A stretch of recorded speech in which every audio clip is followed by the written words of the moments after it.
అందరికీ నమస్కారం. ఆయుర్వేద ఆహార కార్యక్రమానికి స్వాగతం. కంటికి కనిపించే శత్రువుల కన్నా కంటికి కనిపించని శత్రువులు చాలా ప్రమాదకరం. అలాగే కంటికి కనిపించిన అనారోగ్య సమస్యల కన్నా కనిపించని అనారోగ్య సమస్యలు చాలా ప్రమాదకరం. అలాంటి అనారోగ్య సమస్యలకి చెక్ పెట్టడానికి మన ఆయుర్వేద ఆహార కార్యక్రమంలో ఎన్నెన్నో ఔషధయుక్తమైన, ఉపయుక్తకరమైన, రుచికరమైన రెసిపీస్ని మీ అందరికీ అందించడం జరుగుతుంది. మరి ఈరోజు కూడా ఏ అనారోగ్య సమస్యకి చెక్ పెట్టడానికి ఎలాంటి రుచికరమైన రెసిపీని మన సీనియర్ ఆయుర్వేదిక్ డాక్టర్ శిరీష గారు తయారు చేయబోతున్నారు. అడిగిన అడిగి తెలుసుకుందామా? Hi ma'am. హలో కుమారి, ఎలా ఉన్నారు? నేను బాగున్నాను, నువ్వు కూడా చాలా బాగున్నా. Thank you ma'am. సో అంతా మేడం దయ. సో స్టార్ట్ చేద్దాం. స్టార్ట్ చేసేద్దాం. ఇప్పుడు మన ఆయుర్వేద ఆహార కార్యక్రమంలో మేలైన రుచులు.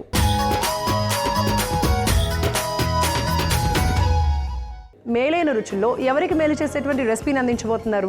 సో మనకి యూరినరీ ఇన్ఫెక్షన్స్ నుంచి బాధపడుతున్న వాళ్ళకి, అలానే నరాల బలహీనతతో ఉన్న వాళ్ళందరికీ కూడా ఒక మంచి రెసిపీని మనం తయారు చేసుకోబోతున్నాం. ఓకే, ఏంటది?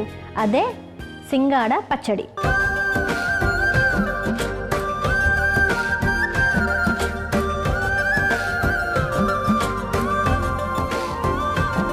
సో సింగాడ వల్ల ఎలాంటి ఆరోగ్య ప్రయోజనాలు ఉన్నాయి, అసలు ఎవరెవరు తీసుకుంటే ఎలాంటి ప్రయోజనాలు దొరుకుతాయి, అవన్నీ కూడా తెలుసుకుందాము. ముందుగా అయితే కావాల్సిన పదార్థాలు చూద్దాం.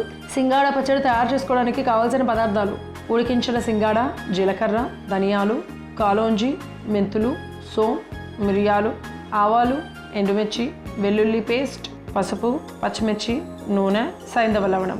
కావాల్సిన పదార్థాలు తెలుసుకున్నాం కదా, ఇప్పుడు ఎలా తయారు చేయాలేంటో కూడా చూసేద్దాం. సింగాడ ఒక్కటి తెచ్చుకుంటే సరిపోతుంది. సో సింగాడ కూడా రెగ్యులర్గానే దొరుకుతుంది. మనకి నరాల బలహీనత నుంచి తక్షణం ఉపశమనం పొందాలంటే ఈ సింగాడాన్ని మనం అన్ని విధాలుగా ఉపయోగించుకోవాలి. ఇట్లా ఫ్రూట్గా తీసుకున్నా పర్వాలేదు, ఇలా వెజిటేబుల్గా అంటే మనం పచ్చడిగా చేసుకున్నా, లేకపోతే దీన్ని ఎండబెట్టి ఆట అంటే పౌడర్గా చేసి మనం తీసుకునే రెగ్యులర్ ఆట ఉంటుంది కదా, గోధుమ పిండి, దాంట్లో కూడా కలుపుకొని రొట్టెలాగా చేసుకొని కూడా తినచ్చు. అంటే పక్షవాతం వచ్చి ఉన్నా కానీ వాళ్ళకి ఇలాంటి సింగాడతో చేసినటువంటి పదార్థాలు ఇచ్చినట్లయితే వాళ్ళకి తొందరగా ఆ పారాలసిస్ అంతా కూడా నయమే, లేచి నడవడానికి ఎంతో ఉపయుక్తంగా ఉంటుంది అనమాట. సో అంత పవర్ఫుల్, అంటే అంత మంచిగా నరాల బలహీనతను తగ్గించి నరాలను ఉత్తేజింపజేసేటువంటి కెపాసిటీ మనకి సింగాడలో ఉంది. సో ముందుగా ఏం చేద్దాము? సో ముందుగా మనం స్టవ్ వెలిగించేసుకుందాం. ప్యాన్ పెట్టేశాను. సో ఇప్పుడు మనం పెట్టుకున్న ఇంగ్రీడియంట్స్ అన్నీ ఉన్నాయి. కాలోంజీ సీడ్స్ డ్రై రోస్ట్ చేసుకుందాం. ఓకే, అన్ని ఈక్వల్ క్వాంటిటీస్లో ఉన్నాయి కాబట్టి అన్నీ వేసేసాయి. ఓకే, ఒక హాఫ్ కప్ ధనియాలు, జీలకర్ర, ఒక హాఫ్ కప్ జీలకర్ర, మిరియాలు హాఫ్ కప్లో హాఫ్ కప్ అనమాట, పావు కప్పు మిరియాలు, కాలోంజీ సీడ్స్ మొత్తం వేసేయచ్చా? ఓకే, సో కాలోంజీ సీడ్స్ బయట దొరుకుతాయి, మనకు ఆయుర్వేదిక్ షాప్స్లో దొరుకుతాయి కదా. ఇప్పుడు ఇవి నార్మల్ సూపర్ మార్కెట్లోనే కూడా దొరికిపోతున్నాయి. అవునా? సో అందరికంత అవేర్నెస్ కూడా పెరిగిపోయింది. సో వాటి డిమాండ్ కూడా ఎక్కువ అయిపోయింది కాబట్టి రెగ్యులర్ సూపర్ మార్కెట్లో కూడా దొరికిపోతుంది. ఓహో, అండ్ మెంతులు కూడా హాఫ్ కప్ వేసేద్దామా? అంటే మనకి కంప్లీట్ ఒక టేబుల్ స్పూన్ వస్తుంది అనమాట. మెంతులు కూడా వేసేసుకున్నాము. అలాగే సోంపు మొత్తం వేసేయమంటారా? ఒక పావు కప్పు సోంపు, ఇవన్నీ వేసుకున్నాం. ఆవాలు కూడా ఉన్నాయి. మరి ఆవాలు ఎంత వేయమంటారు? ఒక హాఫ్ స్పూన్ వేసేయండి. ఒక హాఫ్ స్పూన్ ఆవాలు. సో ఇవన్నీ వేసుకొని డ్రై రోస్ట్ చేసుకోవాలన్నమాట. సో అంటే ఇప్పుడు ఇది తయారు చేసుకోవడానికి ఇవన్నీ కంపల్సరీ.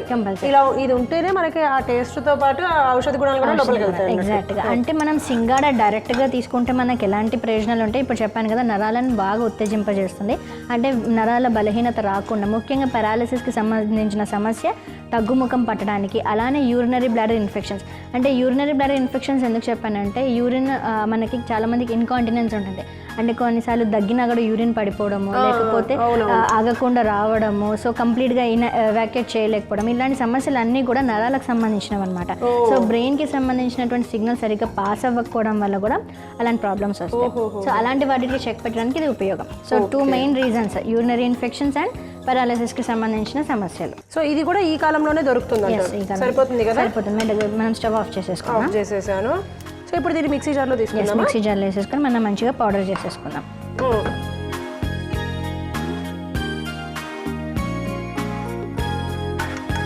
ఓకే, సో ఇది పక్కన పెట్టేసుకుందాం.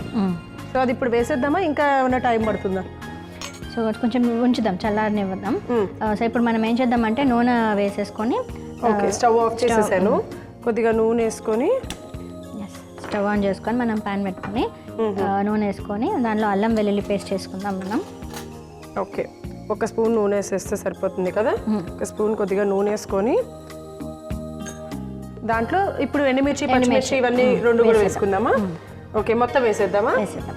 సో పచ్చిమిర్చి అనేవి మనం ఇలా వేసుకోకుండా జస్ట్ అలాగ కొద్దిగా చూసుకోండి, నూనె కొద్దిగా సిమ్లో పెట్టుకొని వేసుకున్నట్లయితే కనుక మనకి మీద పడకుండా ఉంటుంది, పచ్చిమిర్చి మీద పడిపోతుంది. సరిపోతాయి. సో ఇది ఇంకొకటి కూడా వేస్తాం మ్యామ్. అలాగే ఎండుమిర్చి సింగడ కొంచెం స్వీట్ టేస్టే ఉంటుంది. ఎండుమిర్చీలు కూడా వేసేసుకుందాము. ఒక 6-7 ఎండుమిర్చీలు వేసుకున్నాము. అలాగే ఒక హాఫ్ వెల్లుల్లి పేస్ట్, వెల్లుల్లి పేస్ట్, కొద్దిగా పసుపు, 1 ఇంచు పసుపు, ఇవన్నీ వేసుకొని మనకి ఈ వెల్లుల్లి పేస్టే వేసుకున్నాం. సాధారణంగా అల్లం వెల్లుల్లి పేస్ట్ వేసుకుంటాము.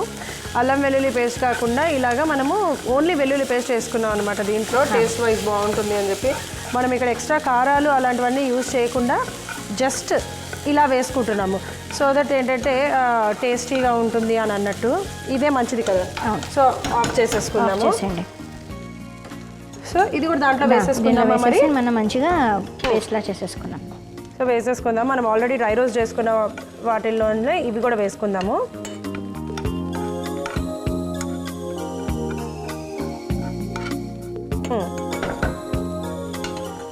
సో ఇప్పుడు మిశ్రమాన్ని అంతా కూడా మనం చక్కగా పేస్ట్ లాగా చేసేసుకున్నాం.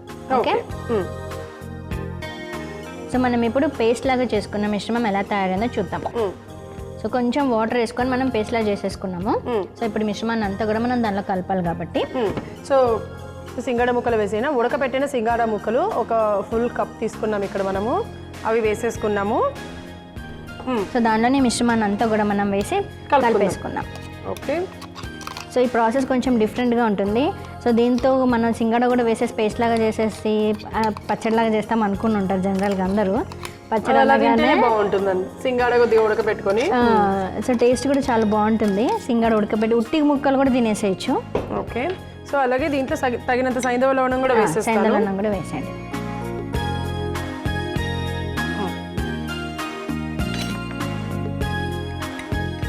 అలా మంచిగా ముక్కలన్నిటికీ మంచిగా పట్టేటట్టుగా. వీలైతే కొంచెం వాటర్ కూడా వేసుకోవచ్చు మనం. ఓకే, సరిపోతుంది. సో ఈ లోపల నేను స్టవ్ వెలిగించి ప్యాన్ పెట్టిన పోపు కోసము.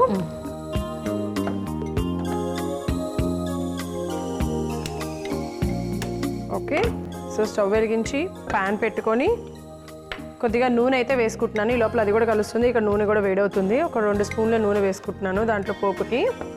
ఇది కొద్దిగా వేడేలోపు మేడం కూడా కలిపేస్తారు. చూసారా ఎంత డిఫరెంట్ లుక్తో ఉంది కదా, భలే టేస్టీగా. అంటే చూడడానికి మాత్రం చాలా డిఫరెంట్గా అనిపిస్తుంది. సింగాడ పచ్చడి తయారు చేసుకుంటున్నాం మనము. నరాల వీక్నెస్, నరాల బలహీనత, అంటే ఫ్యూచర్ చాలా తక్కువ మంది పెద్ద అంటే కొంచెం ఏజ్ పెరిగిన తర్వాత వస్తుంది కదా, అందరికీ రాదు కదా. సో అలా ఎవరు తీసుకున్నా కూడా ఫ్యూచర్లో వచ్చేదాన్ని కూడా అరికట్టచ్చు అంటారా? మనకి నరాల బలహీనత అంటే మన నర్వ్స్ అన్ని కంట్రోల్లో ఉండకపోవడం వల్ల ఇప్పుడు చిన్న ఏజ్లోనే పారాలిసిస్, స్ట్రోక్ అలాంటివన్నీ వస్తున్నాయి కదా. సో వాటిని అరికట్టడానికి, అలానే బలం లేకుండా ఉండడం. ఇది పట్టుకోవాలంటే ముఖ్యంగా అందరికి చాలా మందికి లెఫ్ట్ హ్యాండ్తో పట్టుకోవాలంటే హెవీ వస్తువులని పట్టుకోలేకపోతూ ఉంటారు. సో అలాంటి వీక్నెస్ అని తగ్గించడానికి ఉపయుక్తంగా ఉంటుంది. అండ్ రోగనిరోధక శక్తి మ్యాక్సిమం అన్ని మనం తీసుకున్న ప్రతి ఒక్క ఆహారం రోగనిరోధక శక్తిని పెంపొందిస్తుంది అనమాట. సో మ్యామ్ ఇక్కడ నూనె కూడా వేడైపోయింది కాబట్టి నేను ఒక 1/2 స్పూన్ ఆవాలు వేసుకున్నాను. సో ఆవాలు, అలాగే ఒక 2 పచ్చిమిర్చి ఇవి కూడా వేసుకుందాము, ఎందుకంటే చూడడానికి బాగుంటుంది పంట కింద అలా నవ్వులుతూ తినడానికి. అంతే, అలాగే ఎండుమిర్చి కూడా అలా వేసేసుకుందాము. ఒక 2-3 వేసుకుందాము. కొద్దిగా అవి చిటపట్లు ఆడుతున్నాయి కదా. సో ఇవి చిటపట్లు ఆడుతున్నప్పుడు మనము కరివేపాకుని కూడా అలా వేసేసుకొని స్టవ్ ఒకసారి ఆఫ్ చేసుకొని ఇప్పుడు ఈ పోపుని పచ్చడి మిశ్రమం మీద వేసేసుకుందాం. పోపు వేసుకుందాం.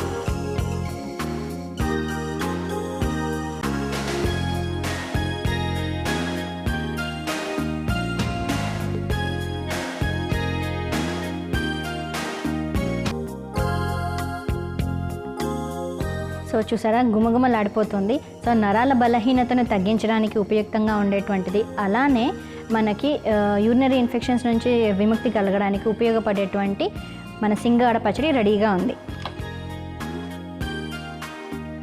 సో సో చూసారు కదా సింగాడ పచ్చడి ఎలా తయారు చేసుకోవాలి ఏంటి అనేది, ఎవరెవరు తీసుకోవాలి అనేది హ్యాపీగా ఎవరైనా తీసేసుకోవచ్చు. ఏదైనా కూడా ప్రతిరోజు తీసుకోలేము, అప్పుడప్పుడే తింటూ ఉంటాము. రోజుకు ఒక్కొక్కటి తీసుకున్నా సరే మనం చాలా ఆరోగ్యంగా ఉంటాం. ఇప్పుడు మేము చూపించే ఆయుర్వేద ఆహార కార్యక్రమంలో చూపించే రెసిపీస్ని రోజుకు ఒకటి తయారు చేసుకొని తిన్నా చాలు, ఆరోగ్యం మీ సొంతం. సో ఇప్పుడు ఇది ఎలా ఉందో నేను టేస్ట్ చేస్తాను. సింగాడ అయితే ఇప్పటి వరకు ఇలా ఎపిసోడ్లో తిన్నాను తప్పితే నేనైతే ఎప్పుడూ టేస్ట్ చేయలేదు.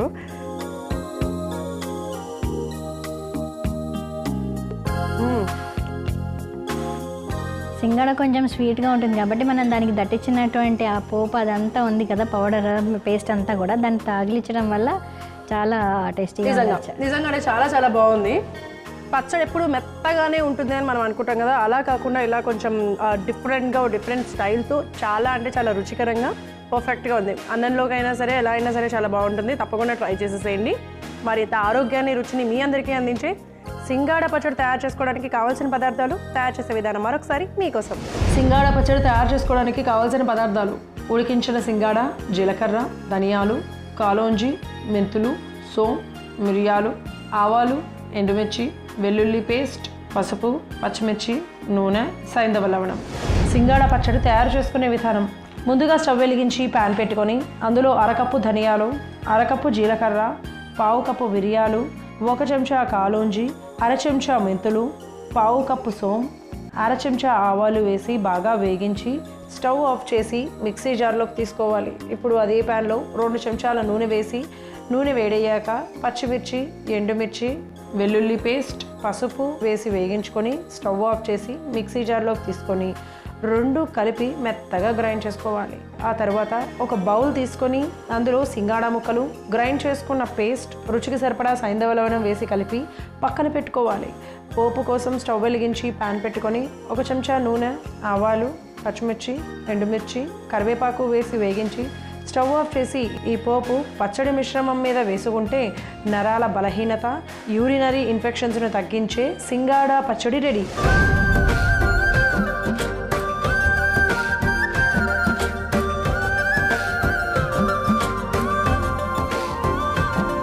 ఇప్పుడు మన ఆయుర్వేద ఆహార కార్యక్రమంలో ఆయుర్వేద చిట్కా.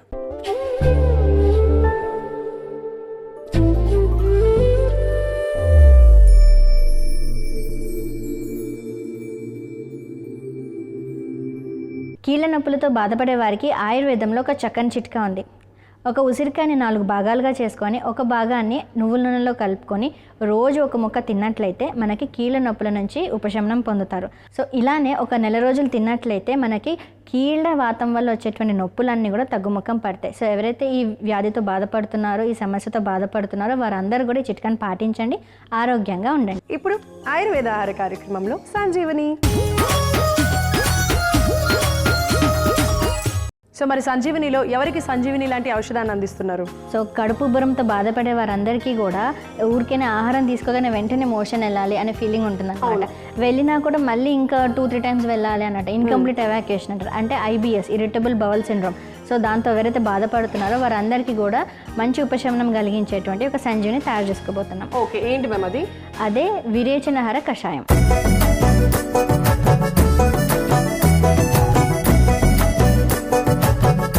సో విన్నారు కదా, విరేచనహర కషాయం తయారు చేసుకోబోతున్నాము. మరి దానికి కావాల్సిన పదార్థాలు ఏంటో తెలుసుకుందాం. ఉసిరికాయ ఆకులు, మెంతులు. కావాల్సిన పదార్థాలు తెలుసుకున్నాం కదా, ఎలా తయారు చేయాలో ఏంటో కూడా చూసేద్దాం. సో మ్యామ్ ముందుగా ఏం చేద్దాం అంటే, ఇప్పుడు మీరు చెప్పింది నాకు కొంచెం చిన్న డౌట్ మ్యామ్. మీరు విరేచనహర అని అంటున్నారు, ఉబ్బరం ఉన్న వాళ్ళకి అంటున్నారు, మోషన్ సరిగ్గా రాని వాళ్ళకి అంటున్నారు. ఆ అంటే అది 2 వేరు కదా, మరి అట్లా చెప్తున్నారు? మళ్ళీ నాకు ఎక్కడో డౌట్ వచ్చింది. లేదు, ఏమవుతుందంటే కడుపు ఉబ్బరంగా ఉన్న వాళ్ళకి ఏమవుతుందంటే కంప్లీట్ ఎవాక్యుయేషన్ చేయాలనిపిస్తుంది. అవును, కానీ కంప్లీట్గా ఎవాక్యుయేట్ చేయలేరు. సో అలా ఎక్కువ సార్లు వెళ్ళాల్సి వస్తుంది అనమాట. సో ఇదేం చేస్తుంది అంటే అట్లా ఎక్కువ సార్లు వెళ్ళకుండా ఒకేసారి మొత్తం అంతా కంప్లీట్ గా ఎవాక్యుయేట్ చేయడానికి ఉపయోగపడుతుంది. సో అందుకని అంటే రిపీటెడ్ ఎక్కువ వెళ్ళడం వల్ల ఏమవుతుంది, డీహైడ్రేషన్ వస్తుంది. సో అలా ఎక్కువ విరేచనలు అవ్వడం వల్ల చాలా వీక్నెస్ వచ్చేస్తుంది, డీహైడ్రేషన్ వస్తుంది. తర్వాత దానివల్ల షుగర్ డౌన్ అయిపోతుంది. అండ్ చిన్నపిల్లలు కాకపోయినా పెద్దవాళ్ళలో ఇలా జరగచ్చు అనమాట. సో అందుకని అలా కాకుండా ఉండడానికి మనం తీసుకున్న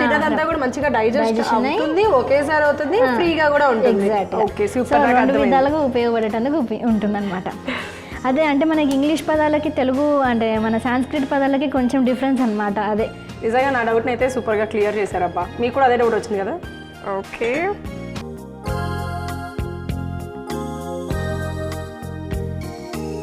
యాజ్ యూజువల్లీ 2 గ్లాసెస్ వాటర్, 2 గ్లాసుల నీళ్లు పోసుకుంటున్నాం ఇప్పుడు. నేను యాక్చువల్గా అవి చూసి చిన్న సైజ్ తమలపాకులు ఏమో అనుకున్నాను, అలానే ఉన్నాయి తమలపాకులు లానే, ఆల్మోస్ట్ చిన్న చిన్న తమలపాకులు లాగా అనిపించినాయి. ఇది ఉసిరికాయ ఆకులు, చిన్న ఉసిరికాయలు ఉంటాయి కదా మనం పచ్చళ్ళు కాకుండా ఉసిరికాయలు తింటూ ఉంటాం, బాగుంటాయి. సో ఆ ఉసిరికాయ ఆకులను మనం తీసుకొని ఇప్పుడు మనం డికాక్షన్ లాగా తయారు చేసుకుంటాం. సో ఒక 5 నుంచి 6 వరకు వేసేసుకోవచ్చు. ఒక పర్సన్ కి 5 to 6. ఓకే, ఇప్పుడు మనం తయారు చేసుకునే కషాయం ఏ టైంలో తీసుకోవాలి? సో ఇది మార్నింగ్ తీసుకుంటే బెటర్గా ఉంటుంది. అంటే ఏదైనా కషాయాలు ఎప్పుడైనా కానీ పరగడుపున తీసుకున్నట్లయితే దాని యొక్క పొటెన్సీ కానీ ఎఫికసీ కానీ ఎక్కువగా ఉంటుంది. ఓకే, సో దాంతోపాటు ఒక టీ స్పూన్ మెంతులు కూడా వేసేద్దాం. ఓకే, సో కాస్తంత అంటే కొంచెం ఇన్ని మెంతులు వేసుకోవచ్చు. ఇన్ని మెంతులు వేసేసుకుందాం. సో చిన్న టీ స్పూన్ మెంతులు వేసుకున్నాం అనమాట, అది బాగా మరగాలి. సో మ్యామ్, మెంతులు ఇంకొక డౌట్ కూడా ఉంది నాకు, లైక్ మెంతులు గురించి. మెంతులు కొంతమంది నానబెట్టుకొని తీసుకుంటారు మోషన్స్ అరికట్టడానికి. సో ఇప్పుడు మెంతుల వల్ల మనకి మోషన్స్ రాకుండా ఆగిపోతాయి, అంతేగాని ఫ్రీగా మోషన్ అవడం ఇట్లాంటివి అంటే నీళ్ళ విరేచనాలు ఆగిపోతాయి. సో రక్తంతో కూడినటువంటి విరేచనాలు ఆగిపోతాయి. సో ఏవైనా మనకి తీసుకునే మెడిసిన్స్ లో కూడా కొంచెం డిఫరెన్స్ ఉంటుంది అనమాట. ఎలా అంటే ఎక్కువ సార్లు మోషన్ వెళ్ళకుండా ఒకేసారి మొత్తం అంతా బయటికి వెళ్ళడానికి ఉపయుక్తంగా ఇవి పనిచేస్తాయి. సో ఈ మెంతులు కూడా అదే కేటగిరీలోకి వస్తాయి అనమాట. బోలస్ ఫార్మేషన్ కి అండ్ ఒకేసారి ఎవాక్యుయేట్ చేయడానికి ఉపయుక్తంగా ఉంటాయి. ఓకే, సో ఇది బాగా మరగనిద్దాము. మామూలుగా డైరెక్ట్ గా తీసుకుంటే కొన్ని ఉపయోగాలు, డ్రై రోస్ట్ చేసి ఇట్లా నానబెట్టి తీసుకుంటే డిఫరెంట్ గా ఉంటుందా? అండ్ ఇది మనకు వెయిట్ లాస్ కి కూడా ఉపయోగపడుతుంది అనమాట. సో మెంతులు ఎప్పుడైనా కానీ గ్లూకోజ్ లెవెల్స్ ని కంట్రోల్లో ఉంచుతాయి. సో గ్లూకోజ్ లెవెల్స్ కంట్రోల్ ఉండడం వల్ల షుగర్ కూడా కంట్రోల్ ఉంటుంది అండ్ బీపీస్ కూడా కంట్రోల్లోనే ఉంటాయి. ఓకే, ఈ మధ్యకాలంలో అవి ఎక్కువైపోయినాయి, షుగర్ బీపీ అనేది ఎక్కువైపోయింది కాబట్టి మెంతులు తీసుకోవాలి అంటూ ఉంటారు. దాన్ని ఎలా తీసుకోవాలో అది చెప్పరు, ఊరికే తీసుకోవాలి అంటూ ఉంటారు. రకరకాలుగా తీసుకుంటే రకరకాలైన ఉపయోగాలు అలా అనమాట. సో మామూలుగా అలాంటి వాళ్ళు ఎలా తీసుకోవచ్చు? ఇలా తీసుకోవచ్చు. సో ఎంటీ స్టమక్లో ఒక టీ స్పూన్ మెంతుల పొడిని తీసుకున్నట్లయితే షుగర్ కంట్రోల్లో ఉంటుంది. మామూలు మెంతుల పొడి, డ్రై రోస్ట్ అవేం చేయకుండా. సో ఇట్లా మనం కషాయంగా తీసుకున్నట్లయితే మనకు మోషన్స్ అంటే నీళ్ళ విరేచనాలు అరికట్టి మోషన్ సక్రమంగా వెళ్ళేటందుకు ఉపయోగపడుతుంది. డైజెస్టివ్ ఫైర్ పెరుగుతుంది. సో ఈ 3 ఇంపార్టెంట్ పాయింట్స్ మనకి ఈ కషాయం ద్వారా మనకు అందుతాయి. సూపర్. మామూలుగా మనం ఎంత ఎంఎల్ తీసుకోవచ్చు? ఒక చిన్న గ్లాసా లేకపోతే 20 to 40 ml? ఓకే, ఎవరైనా తీసుకోవచ్చు? ఏజ్ లిమిట్ ఏమైనా ఉందా? ఎవరైనా తీసుకోవచ్చు. ముఖ్యంగా చిన్నపిల్లలు అధికంగా ఉంటుంది కాబట్టి చిన్నపిల్లలకి 20 ml రోజు ఒక 10 to 15 days ఇచ్చినట్లయితే మోషన్ ఫ్రీగా అవుతుంది. అంటే అదే నీళ్ళ విరేచనాలు ఆగిపోయి మోషన్ ఫ్రీగా అయిపోతుంది అండ్ ఆకలి కూడా బాగా అవుతుంది. ఓకే, ఈ విషయాన్ని చెప్పడానికి కూడా చాలా మంది మొహమాట పడుతూ ఉంటారు. అంటే మాకు మోషన్ అవ్వట్లేదు అని చెప్తే మళ్ళీ ఏమన్నా అనుకుంటారేమో అని చెప్పి మొహమాట పడుతుంది, అది కూడా చెప్పడం మానేస్తూ ఉంటారు. అట్లా మొహమాట పడద్దు, ఎందుకంటే మెయిన్ అదే మనకి తిన్న ఆహారం సరిగ్గా అరిగితేనే మనం ఆరోగ్యంగా ఉన్నట్టు. ఒక్క విషయమే గుర్తుపెట్టుకోవాలి. ఇది కూడా చక్కగా మరిగిపోయింది, మంచి ఎల్లో ఆరెంజ్ కలర్ వచ్చేసింది. స్టవ్ ఆఫ్ చేసి ఇప్పుడు వీటిని కూడా వడకొట్టేసుకుందాం. సో స్టవ్ ఆఫ్ చేస్తున్నాను. కొద్దిగా చేదుగా ఉంటాయేమో కొంచెం, ఎందుకంటే మెంతులు కూడా వేసాం కదా అందులో. గ్రీన్, అబ్బా ఎంత బాగుందో అసలు కలర్ ఆ గ్లాస్లో. సో గ్రీన్ టీ లాగా కూడా బాగా ఉపయోగం చూడడానికి. గ్రీన్ టీ లాగానే ఉంటుంది కానీ గ్రీన్ టీ మాత్రం కాదు, మెంతులు వేసాం కాబట్టి నాకు ఆ చేదు స్మెల్ వస్తుంది. కానీ తాగితే మాత్రం దీని యొక్క ఆరోగ్య ప్రయోజనాలు, ఔషధ గుణాలు అనేటువంటి చాలా మెండుగా ఉన్నాయి. సో ఎవరైతే ఇరిటబుల్ బౌల్ సిండ్రోమ్తో బాధపడుతున్నారో వారందరికీ కూడా ఇలాంటి కషాయం చక్కగా ఉపయుక్తంగా ఉంటుంది.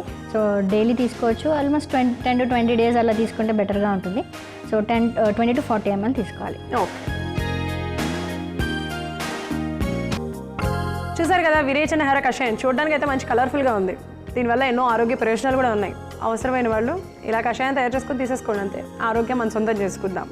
సో మరి కావాల్సిన పదార్థాలు తయారు చేసే విధానం మరొకసారి మీకోసం. విరేచనహార కషాయం తయారు చేసుకోవడానికి కావాల్సిన పదార్థాలు: ఉసిరికాయ ఆకులు, మెంతులు.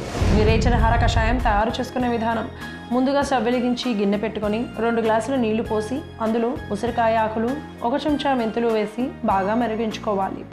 నీళ్లు సగం అయ్యాక స్టవ్ ఆఫ్ చేసి గ్లాసులోకి వడపోసుకుంటే నీళ్ల విరోచనాలను అరికట్టి మోషన్ ఫ్రీగా అయ్యేలాగా చేసి ఆకలిని పెంచే విరేచనహార కషాయం రెడీ.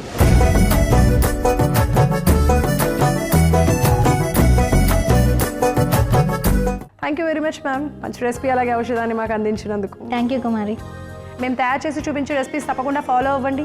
ఓన్లీ రెసిపీసే కాదు, సంజీవిని ఇలాంటి ఔషధాలు అందిస్తున్నాం, మాటలు కాదు. మరి మీకు అవసరమైతే ఫాలో అయిపోండి. వచ్చే ఎపిసోడ్లో మరిన్ని ఔషధయుక్తమైన ఆరోగ్యకరమైన రెసిపీస్తో మేమిద్దరం మీ ముందుంటాం. అంతవరకు చూస్తూనే ఉండండి ఈటీవీ అభిరుచి. నమస్తే.